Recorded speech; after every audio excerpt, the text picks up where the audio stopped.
Prime Minister Dr. Andrew Holness says his administration is rolling out major reforms aimed at speeding up infrastructure development and attracting large-scale private investment.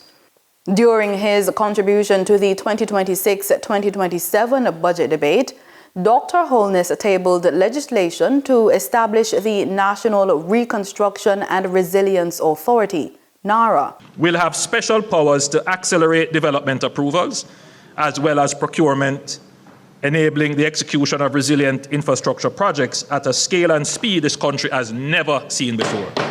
He also announced a complementary initiative dubbed the Facilitated Acceleration of Strategic Transformation, or FAST, aimed at boosting investment. And we're looking at areas such as energy infrastructure, digital infrastructure and telecommunications, logistics, air and seaports, water, sewage and desalination, low-income housing and urban development, high-value tourism including wellness, medical and sports tourism, entertainment and the creative industries, STEM education and research, specialized healthcare, high-value agriculture and agro-processing, advanced manufacturing, and critical minerals, including rare earth elements.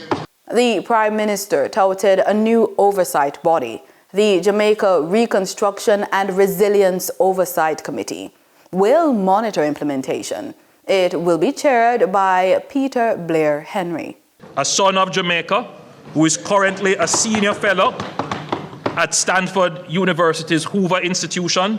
He is a vice chair of the National Bureau of Economic Research, and I hear somebody say an academic, but listen to this part of it.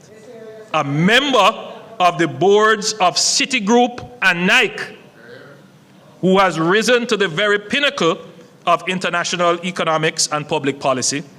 Meanwhile, a 50% reduction in transfer tax has been announced for the next 2 years to support redevelopment in hurricane-affected parishes, including Trelawney, Hanover, Westmoreland, and St. Elizabeth.